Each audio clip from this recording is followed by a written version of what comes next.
గురూజీ 72 గంటల్లోనే ఫోన్ లోని అద్భుతమైన జ్యోతిష్య పరిష్కారం చూపిస్తారు. నమ్మండి, నమ్మకపోండి, ఇది నిజం. శ్మశాన కాళి రుద్ర చౌడీదేవి ఆరాధకులు నంబర్ 1 వశీకరణ స్పెషలిస్ట్.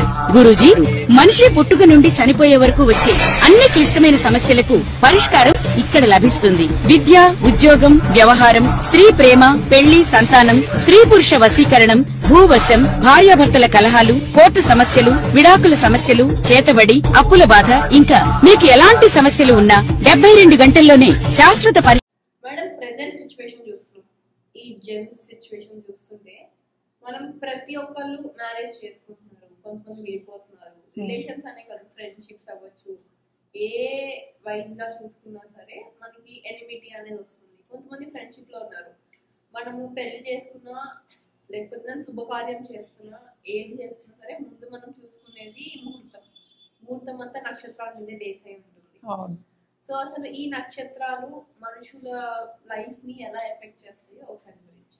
తప్పక తారాబలం నువ్వు అడిగేది ఏంటంటే తారాబలం. సో తారాబలం అనేది మనం ముహూర్తం పెట్టడానికి వెరీ వెరీ ఇంపార్టెంట్, మనం చూసుకుంటూ ఉంటాము. అదొకటి కాకుండా పొంతన చేసుకోవడానికి మోస్ట్ ఇంపార్టెంట్. నువ్వు అడిగింది ఏంటి? పొంతన అంటే మ్యాచింగ్ చేసుకోవడానికి మనం చూస్తూ ఉంటాం. అంటే ఏంటి, మ్యారేజ్ మ్యాచింగ్ ఒకటి కాకుండా మిగతా వాటికి కూడా మనం చూడొచ్చు అనమాట. సో ఇప్పుడు ఒక సభ ఉంది, లేకపోతే ఒక 10 మంది కలిసి ఒక చోటుకి వెళ్ళారు, లేకపోతే ఫ్రెండ్స్ ఇలా కారులో బస్సులో వెళ్తూ ఉంటారు. సో వెళ్ళినప్పుడు ఏంటంటే కొంతమందితోనే పడుతుంది. చూడగానే వాళ్ళతో అట్రాక్ట్ అవుతారు, మాట్లాడాలనిపిస్తుంది. కొంతమందితో వీళ్ళెవర్రా అనుకుంటాం. సో ఇదంతా ఏంటంటే మనం ఎప్పుడు మాట్లాడుకునేది జాతక రీత్యా మనం మాట్లాడుకున్నప్పుడు అది జాతకం మీద ఆధారపడిందంటే తప్పక అది తారాబలం మీద ఆధారపడి ఉంటుంది. అంటే ఏంటి, ఫస్ట్ తార అంటే ఏంటి అనేది చూద్దాం. తార అంటే స్టార్ అనేది ఏంటంటే కాన్స్టలేషన్ ఆఫ్ స్టార్స్.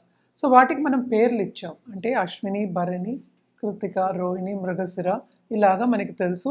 27 నక్షత్రాలు ఉన్నాయి. ఒక్కొక్క నక్షత్రానికి 4 పాదాలు ఉన్నాయి. ఓకే, సో ఈ 4 పాదాలతో 27 మల్టిప్లై చేస్తే మనకి 108 అయ్యాయి. సో ఒక్కొక్క రాశిలో మనకి ఎన్ని ఉన్నాయి? 9 పాదాలు ఉంటాయి. సో ఇది ఫస్ట్ అన్నమాట. సో ఎవరైనా సరే పుట్టినరోజు అంటే జన్మ, ఈ రోజు పుట్టారు, బర్త్ డేట్ ఉంటుంది. సో ఎక్కడ పుట్టినా సరే మనకి లాంజిట్యూడ్, లాటిట్యూడ్ అది చూసుకుని అది కూడా టైం కన్వర్ట్ చేసుకుంటాం. సో అక్కడ లోకల్ టైం ఏముందో చూసుకుని ప్లస్ మిగతా అవన్నీ చూసుకుని తర్వాత మనకి స్టార్ అనేది వస్తుంది, అంటే బర్త్ స్టార్. సో ఇక్కడ చాలామంది కన్ఫ్యూజ్ కాకూడదు. బర్త్ స్టార్ అనేది ఏంటంటే మనం చంద్రుడు ఎక్కడున్నాడో దాన్ని స్టార్ అంటాం. ఏ నక్షత్రంలో ఉంటే అది బర్త్ స్టార్. సో ఇది కన్ఫ్యూజ్ కాకూడదు, ఎందుకంటే వెస్టర్న్ ఆస్ట్రాలజీలో ఎక్కువ మనం సన్కి చూసుకుంటాం. అంటే ఏంటంటే సన్ సైన్స్. సో కొంతమంది నన్ను అడిగారు కూడా, నాకేమో ఇది కదా, నేను ఎలాగా ఇది అయ్యా, ఈ నక్షత్రం ఎలా అని. సో ఇది మనం నోట్తో చెప్పేది కాదు. ఇప్పుడు సపోజ్ క్యాన్సర్ అంటే ఏంటి, June 20th to July 20th is cancer. Sun sign అంతే, మార్పు లేదు. సో మనదేంటంటే సాయన సిస్టమ్, నిరాయన సిస్టమ్ అంటూ ఉంటాం అనమాట. అంటే ఏంటి, మనది మారుతూనే ఉంటుంది. సన్ ఎప్పుడూ ఆ జూలైలో, జూన్లో అక్కడే ఉండడు క్యాన్సర్లో. సో మారుతూ ఉంటారనమాట, ఎందుకంటే తిరుగుతూ ఉంటాం. మనమైనా సరే ఒక చోట కూర్చోమంటే ఒక చోట 24 గంటలు కూర్చోగలమా? కూర్చోలేము. సో తప్పక ఏంటంటే అది మారుతూ ఉంటుంది. సో అది చూసుకున్నప్పుడు ఏంటంటే నక్షత్రాలు మారుతూ ఉంటాయి. సో 24 గంటలకి ఒకసారి నక్షత్రం మారుతుంది. సో నక్షత్రం మార్పు ఉండదు, లగ్నం మారుతుంది. సో ఇన్ని చూసుకుంటే కానీ మనం ఒకటి చెప్పలేమన్నమాట. ఒక ఏదైనా అడ్వైస్ ఇవ్వాలన్నా, ఒకటి చెప్పాలన్నా, సపోజ్ ఎనిమిటీ చెప్పాలన్నా, లేకపోతే పొంతన చెప్పాలంటే అన్నీ చూసుకోవాలన్నమాట. కానీ జనరల్గా మనం ఇప్పుడు మాట్లాడేది తారాబలం గురించి. సో తారాబలం అనేది ఏంటంటే జన్మ నక్షత్రం అన్నమాట. జన్మ అంటారు, తర్వాత సంపత్తార అంటారు. జన్మతార, సంపత్తార, విపత్తార మూడోది, క్షేమతార, తర్వాత ప్రత్యక్తార, తర్వాత సాధన తార, తర్వాత నైదిన తార, తర్వాత మిత్రతార, తర్వాత పరమమిత్రతార. ఇప్పుడే మన వాళ్ళు ఎంత గొప్పవాళ్ళు అంటే మన ఋషులు, ఇవన్నీ మనం చెప్పింది కాదు, ఋషులు చెప్పారు, మనం దాన్ని పాటిస్తున్నాం, మనం చదువుకుని చెప్తున్నాము. ఎంత గొప్పవాళ్ళు అంటే ఎంత చక్కగా చేశారు. సో 9 అంటే 9 × 3 ఒకటే కదా. సో 3 అంటే 9 మనకేంటి గ్రహాలు ఉన్నాయి. సో ఒక్కొక్క గ్రహానికి 3 నక్షత్రాలు. సో మళ్ళీ ఒక్క నక్షత్రానికి 4 పాదాలు ఎన్ని ఉంటాయి అన్నమాట. సో మనం మాట్లాడుకునేది తారాబలం గురించి. ఎందుకు ఇది రావాలి అంటే మనం ముహూర్తం ఎక్కువ మనం పెట్టుకున్నప్పుడు తారాబలం చూసుకుంటున్నాము. అదొకటి కాకుండాను ఏదైనా మంచి కార్యం శుభకార్యం చేస్తున్నాం, ఒక పూజ చేస్తున్నాం అంటే కూడా మనం తారాబలం చూసుకుంటాం. అదొకటి కాకుండా మనం ఏదైనా బిజినెస్ స్టార్ట్ చేస్తున్నాం, ఏం లేదు నేను ఇప్పుడు కాలేజ్కి వెళ్తున్నాను అంటే కూడా తారాబలం చూసుకుంటాం. అంటే ఫస్ట్ టైం వెళ్తున్నాము అంటే తారాబలం చూస్తాం. అలాగే ఉద్యోగానికి చేరుతున్నాము అంటే తారాబలం చూస్తాం. అంటే 2 ఉండాలి. అంటే ఏవేవి మంచివి అనేది ఇప్పుడు చూద్దాం. సో జన్మలో ఏంటంటే మనం ఎక్కువ చెప్పం, అది అంత మంచిది కాదు, కొన్ని కాన్ఫ్లిక్ట్స్ వస్తాయి, కొన్ని ఆపర్చునిటీస్ లాస్ అవుతారు అని చెప్పడానికేమో మనం ఎక్కువ చేయం. సంపత్ తార అనేది ఏంటంటే ఫైనాన్షియల్గా చాలా గెయిన్ అవ్వడానికి మనం ఆ తార పెడుతూ ఉంటాం. అంటే బిజినెస్ పీపుల్కి మనం ఎక్కువ పెడుతూ ఉంటాం అన్నమాట. సో విపత్ అనేది డేంజర్, అంటే red signal. So red signal అంటే ఏంటి, అసలు పనులు అవ్వవు. అంటే ఎందుకు అవ్వవు పనులు, ఈ తారకి మ్యాచింగ్ లేదన్నమాట. ఎనిమీస్. సో తప్పక ఎనిమీస్ అని చెప్పద్దు. బట్ ఏంటంటే విపత్తారులు ఎప్పుడైనా చాలా మందికి మనం చూస్తూ ఉంటాం కదా, ఆ విపత్తారులో ఏదో ఒకటి జరుగుతుందన్నమాట.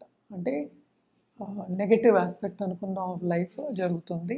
తప్పక కొన్ని యాక్సిడెంట్స్ జరిగే ఛాన్సెస్ ఉంటాయి. అలాగే ఏంటంటే ఏదైనా సరే, ఇప్పుడు సపోజ్ ఒక డాక్టర్ దగ్గరికి వెళ్తున్నాము, డాక్టర్ దగ్గరికి ఎప్పుడు మనం విపత్తారులు పంపించాం.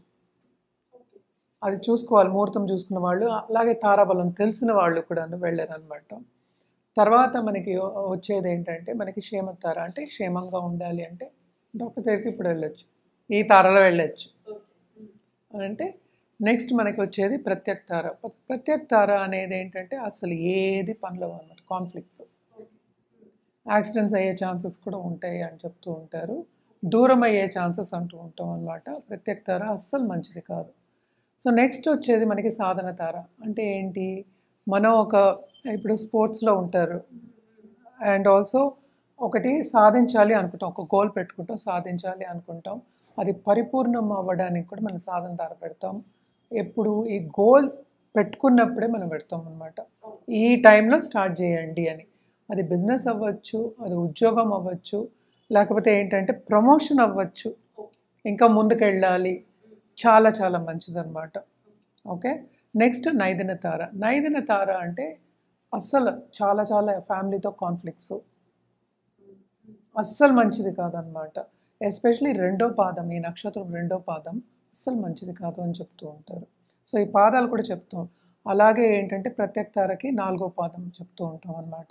అంటే కౌంటింగ్, ఇప్పుడు అశ్వినికి సంపత్ తార ఏమో ఏమైంది, భరణి అయింది, విపత్తార రోహిణి అయింది. ఇప్పుడు మనం మాట్లాడుకుంటున్నాం కదా, అశ్విని నక్షత్రం ఇప్పుడు జన్మ అనుకో, జన్మతారలో మనం ఏంటంటే ముహూర్తాలు ఎక్కువ పెట్టాం అనమాట. ఇది ఎక్కువ స్టార్ట్ చేయండి మనం, ఎందుకంటే అది బ్యాలెన్స్ అవుతుంది, అటు ఇటు కాకుండా ఉంటుంది అనమాట. సో అంత మంచిది కాదు అన్న విషయం మీద మనం ఏంటంటే చెయ్యము. సంపత్తారలో చేయొచ్చు, విపత్తారలో అసలు వద్దు అంటాం. సో అశ్వినికి ఏంటంటే ఇప్పుడు మనకి సంపత్తార ఏమైంది, అశ్విని భరణి, కృతిక విపత్తార, రోహిణి క్షేమతార. 5వది మృగశిర నక్షత్రం బుధుడు స్టారు, బట్ ఇక్కడ ఏంటంటే ప్రత్యక్ తార అయింది ఎవరికి, అశ్విని వాళ్ళకి. సో అది పనికిరాదనమాట. సో ఇలా మనం లెక్కెట్టుకుంటూ వెళ్ళాలి.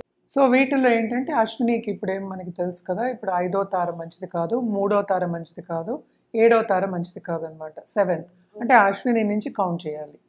సో 7వ తార మంచిది కాదు, 8, 9 చాలా మంచివి, అంటే మిత్రతార, పరమిత్రతార. సో ఇలా కౌంట్ చేసుకుంటే తారాబలం వస్తుందన్నమాట.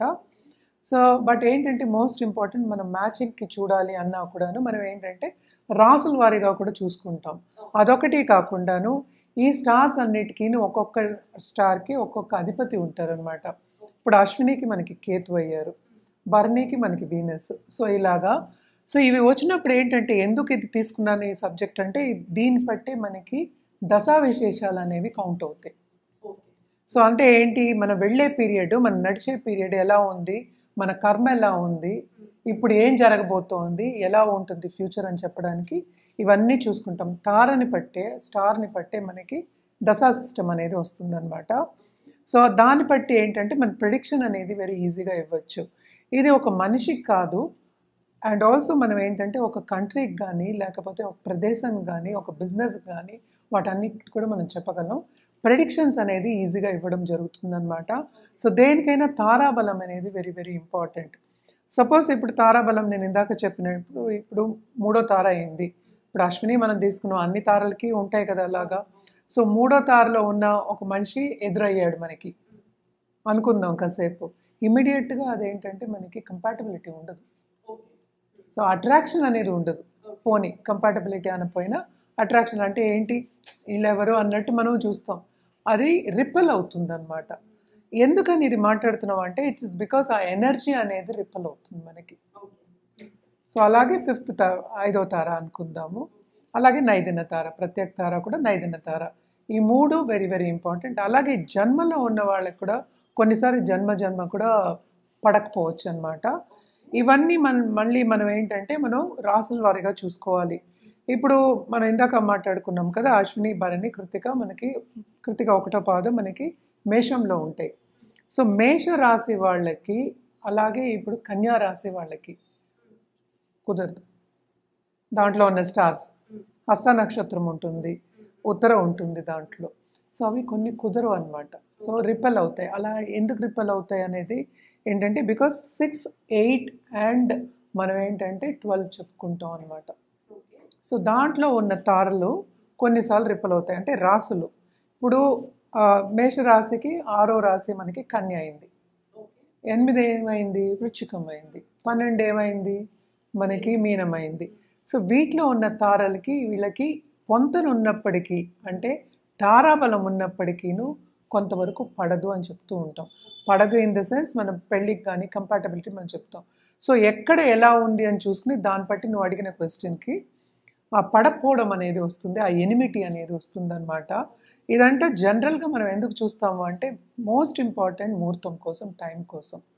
అంటే ముహూర్తం అంటే ఏంటి, మనం ఇంకా చాలా క్యాల్కులేషన్ ఉంటుంది. తారాబలం చూసినంత వరకు, ఎందుకంటే మనం ఏదైనా మంచి కార్యం చేయాలి అన్న ఇదివరకు ఏంటి తారాబలం చూడకుండా బయటికి వెళ్ళేవాళ్ళు కాదు. ఇప్పుడు ఒకవేళ తారాబలంలో కనుక ఆ స్టార్స్ కి రెండు కంపాటిబిలిటీ కరెక్ట్గా లేకపోతే మనకి ముహూర్తంలో టైం మార్చుకుంటే అది ముహూర్తం ఎలా మారుతుంది? ముహూర్తం కూడా ఇప్పుడు తారే కదా. ఇప్పుడు మనం పెట్టే ముహూర్తము టైము అది తారే కదా, మళ్ళీ స్టారే కదా. సో అప్పుడు రాదు కదా, మ్యాచ్ ఉండదు అంతే. ఇప్పుడు అలాగే కంపాటబిలిటీకి ఇంకా చాలా దోషాలు అవన్నీ కూడా చూస్తాం అన్నమాట. సో జనరల్గా నువ్వు అడిగిన క్వశ్చన్కి ఎనిమినిటీ ఎందుకు వస్తుంది అంటే it is because of that ఏంటంటే ఎనర్జీ రిపెల్. అంటే గ్రహాలు అంటే ఏంటి, ఎనర్జీయే కదా. గ్రహం పట్టుకుంటుంది ఎనర్జీ అన్నీ అంటాం, ఇలా లాగుతుంది అంటాం అన్నమాట. సో ఆ గ్రహాలు కూడా ఎనర్జీయే. సో ఈ ఎనర్జీ రిపెల్ అవుతుంది. అలాగే స్టార్స్కి ఎనర్జీ ఉంటుంది, అన్నిటికీ ఎనర్జీ ఉంటుంది. సో బేసికలీ ఏంటంటే రిపెల్ అవుతుంది, పడదు. ఎక్కడో బ్యాలెన్స్ లేదు, బ్యాలెన్స్ తప్పుతుంది అంటే ఈజీగా అందరికీ అర్థం అవుతుంది. సో దాని తారాబలం. సో ఒక్కొక్క రాశి వాళ్ళకి అంటే ఇప్పుడు రాశిలో నేను చెప్పినట్టు 9 పాదాలు ఉంటాయి. ఇప్పుడు 3 పాదాలు మన కృతిక పక్క దాంట్లో ఉంటుంది, తర్వాత రోహిణి ఉంటుంది, తర్వాత మృగశిర ఉంటుంది, మృగశిర 2. సో అలాగా. సో ఇవి చూసుకున్నాము అంటే మళ్ళా ఏంటంటే అధిపతులు ఉంటారు. ఒక్కొక్క రాశికి కాదు, నక్షత్రానికి అధిపతి ఉంటారు, మళ్ళీ అధిదేవతలు ఉంటారు. దేనికి ఎవరికి ఏం చేయాలి, ఎలా చేయాలి అనేది కూడా వెరీ వెరీ రెమెడియల్ మెషర్స్ కూడా వెరీ వెరీ ఇంపార్టెంట్ అనమాట. కానీ జనరల్గా నువ్వు అడిగిన క్వశ్చన్కి ఎనిమిటీకి కంపాటబిలిటీకి తారాబలం అనేది వెరీ వెరీ ఇంపార్టెంట్. ఆ తారాలు స్టార్ మ్యాచింగ్ కానీ కంపాటబిలిటీ కానీ ఈ మనం చెప్పిన ఈ స్టార్స్ ఎలా ఉంటుంది అంటే ఏంటి, జన్మ, సంపత్, విపత్ ఇవన్నీ ఉన్నాయి కదా. ఇవన్నీ చూసుకున్నప్పుడు మనకి తెలిసిపోతుంది అనమాట. అదొకటి కాకుండా మ్యారేజెస్ కూడా ఈ మధ్యన చాలామంది ఇవన్నీ చూసుకోకుండా చేసుకుంటున్నారు. కొన్ని అయితే బాగా సక్సెస్ అవుతున్నాయి, కొన్ని ఏమో అసలు చేసుకోగానే విడిపోతున్నారు. లవ్ మ్యారేజ్ అంటారు మళ్ళీ. అంటే లవ్ మ్యారేజ్ అంటే అట్రాక్ట్ అయ్యే కదా చేసుకున్నారు, అయినా కూడా అవ్వదు, కంపాటబిలిటీ ఉండదు అనమాట. సో చాలా మటుకు ఇవన్నీ మనం చెప్పేది ఏంటంటే మన ఋషులు వాళ్ళు చెప్పింది, మన పెద్దలు చెప్పింది, మన స్క్రిప్చర్స్ చెప్పింది మనం చెప్తున్నాం. మనం కొత్తగా ఏమీ మ్యానుఫ్యాక్చర్ చేసి కొత్తగా చెప్పట్లేదు. సో అలాగే మోస్ట్ ఇంపార్టెంట్ ఏంటంటే చైల్డ్ బర్త్ కూడా ఇప్పుడు పెట్టుకుంటున్నారు. ఎందుకంటే ఇదివరకు అయితే మనకి తెలియదు, నార్మల్ డెలివరీస్ అయ్యాయి, ఎప్పుడు అయ్యేవి కూడా తెలియదు.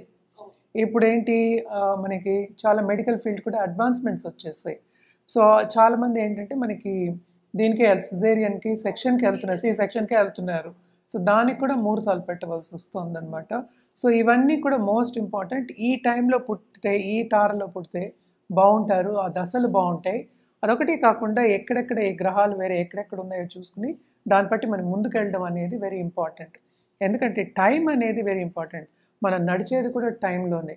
సో అప్పుడు మన కర్మని మంచిగా చేసుకోవాలి అన్నప్పుడు మంచి కార్యాన్ని మొదలెట్టడానికి మంచి టైం చూసుకోవడంలో తప్పేంటి? సో తప్పక అది చూసుకోవాలి. అలాగే ముహూర్త బలం చూసుకోవాలి, తారాబలం చూసుకోవాలి. ముహూర్తం బాగున్నప్పుడు ముందుకు సాగితే మనకి సక్సెస్ అనేది ఈజీగా వస్తుంది. మేడం ఇప్పుడు ఈ కన్యా రాశిలో ఏవైతే స్టార్స్ ఉన్నాయో, సో వీళ్ళకి ఫినాన్షియల్ స్టార్స్ అనేవి కొన్ని ఉంటాయి. లైక్ స్టార్స్ ని సంపత్తారా? సంపత్తారా అంటే వెంటనే ఉంటాయి మనకి. ఓకే. సో ఇప్పుడు వీళ్ళకి ఆపోజిట్ స్టార్స్ ఏవైతే ఉన్నాయో అది కలిస్తే అంటే ఎలాంటి సక్సెస్ వస్తుంది, ఎంత దూరం అనేది ఫాస్ట్ గ్రోత్ అని అంటారు కదా, అలా ఎలా ఉంటుందో ఒకసారి వివరించండి. దీంట్లో ఉన్నవి కూడా ఏంటంటే ఉత్తర, హస్త, చిత్త ఉంటాయి అన్నమాట. ఉత్తర ఏంటంటే 3 పాదాలు, మళ్ళీ ఏమో మిగతా ఉంటాయి. హస్త 4 పాదాలు, చిత్త 2 పాదాలు ఉంటాయి అన్నమాట. సో ఏంటంటే ఇవన్నీ కూడా వెరీ స్ట్రాంగ్ స్టార్స్. అండ్ కన్యా మనం చూసామంటే రాశికి అధిపతి మనకు బుధుడు అయ్యాడు. సో బుధుడు బేసిక్గా ఏంటంటే కమర్షియల్ అండ్ ఫైనాన్షియల్ దీని కింద చెప్తాం. కానీ మోస్ట్ ఇంపార్టెంట్ ఏంటంటే ఈ స్టార్స్ నేను చెప్పాను ఏవైతే ఉన్నాయో వాళ్ళందరికీ కూడా చాలా ఇంట్యూషన్ అనేది చాలా ఎక్కువ ఉంటుంది. అంటే ఎదుటి వాళ్ళతోటి ఎలా ఉండాలి, లౌక్యంగా మాట్లాడాలి అనేది వాళ్ళకి తెలుసు. అంటే నేనేం చెప్తున్నాను ఇక్కడ, బిజినెస్ సెన్స్ అనేది ఎక్కువ ఉంటుంది అన్నమాట. బిజినెస్ సెన్స్ ఎక్కువ ఉంటే ఫైనాన్షియల్ స్టెబిలిటీ కూడా ఉంటుంది. అంటే ఏంటి, వాళ్ళకి చదువుకి ఎంత ప్రాధాన్యం ఇస్తారో అలాగే మనకి ఇన్వెస్ట్మెంట్స్కి అండ్ ఆల్సో మనకి ఏంటంటే ఏదైనా కొనుక్కోవాలి అంటే స్థిరాస్తులు అంటూ ఉంటాం కదా, వాటన్నిటికీ కూడా వాళ్ళు ఏంటంటే దారి తీస్తుందన్నమాట. అంటే సంపత్తారా అనుకుందాం. సపోజ్ నేను ఉత్తరకి సంపత్తారా ఏమైంది మనకి నెక్స్ట్ స్టారే కదా, అంటే హస్త అయింది. సో హస్త కూడా ఇందులోనే ఉండడం అనేది ఏంటంటే వాళ్ళ ఫైనాన్షియల్ గెయిన్ రావడం కానీ ఆ దిశలో నడవడం కానీ తప్పక జరుగుతుందన్నమాట. సో ఫైనాన్షియల్ స్టెబిలిటీ అనేది ఎక్కువ ఉంటుంది. ఎప్పటికైనా సంపత్తార అంటే సెకండ్ తార నువ్వు అడిగిన తర్వాత ఏంటంటే మనకి క్షేమతార కూడా వాళ్ళు ఉంటే కనుక అంటే 4th స్టార్ అనుకుందాం. అది కూడా ఏంటంటే టు అ సర్టన్ ఎక్స్టెంట్ వీళ్ళకి ఏంటంటే కంఫర్ట్ లెవెల్ అనేది ఇస్తుందన్నమాట. సో ఇవి రెండు చాలా చాలా మంచివి. And also Sadhana Tara 6th Tara. So ఆ తార వాళ్ళతో కూడా వీళ్ళకి పొంతన చేస్తే కనుక, ఆ తారలో వీళ్ళు బిజినెస్ స్టార్ట్ చేస్తే కనుక, ఆ తారలో వీళ్ళు బిజినెస్ డెవలప్మెంట్ చేయడం కానీ ఏదైనా ఒక ఫర్మ్ పెట్టుకోవడం కానీ చేస్తే తప్పక బాగుంటుంది. అదొకటి కాకుండా పార్ట్నర్స్ని కూడా ఇలాంటి వాళ్ళని తెచ్చుకుంటే చాలా చాలా మంచిదన్నమాట. సో దీంట్లో మళ్ళీ ఏంటంటే రాసులు కూడా వస్తాయి. మనం ఇవి జనరల్గా మాట్లాడుకుంటున్నాం కనుక ఇంతవరకే చెప్పడం జరుగుతుంది. సో ఫైనాన్షియల్ గెయిన్స్ అనేవి హైగా ఉంటాయి. అలాగే మన లక్ష్మీ యోగాలు కూడా మనం చూసుకోవచ్చు, చెప్పుకోవచ్చు. కానీ బేసిక్గా వీళ్ళకి ఏంటంటే లౌక్యం తెలిసిన వాళ్ళు ఈ స్టార్స్ అన్నిటికి కూడా చాలా మంచి స్టార్స్ అని చెప్పుకోవడం జరుగుతుంది.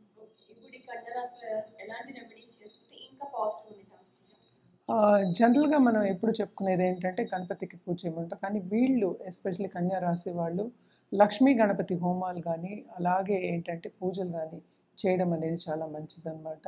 అంటే పూర్ణ కుంభం పెట్టుకుని మనం చేసుకుంటే ఇంకా మంచిది. పూర్ణ కుంభంతో యాక్చువల్గా నక్షత్ర పూజలు చేయమని కూడా మనం చెప్తూ ఉంటాం అన్నమాట. సో అది బ్రాహ్మణులు చెప్తూ ఉంటారు జనరల్గా చేసేది. సో ఇవన్నీ చేసుకుంటే ఇంకా మంచిది. అండ్ ఆల్సో జపం చేసుకోవడం చాలా చాలా మంచిది. నేను ఇందాక చెప్పిన స్టార్స్ కూడా ఏంటంటే సన్, మూన్, మళ్ళీ మార్స్ స్టార్స్ అయ్యాయి. సో తప్పక ఇవన్నీ చేసుకోవచ్చు. అలాగే లక్ష్మీ నరసింహ కవచం చదువుకుంటే ఇంకా మంచిది.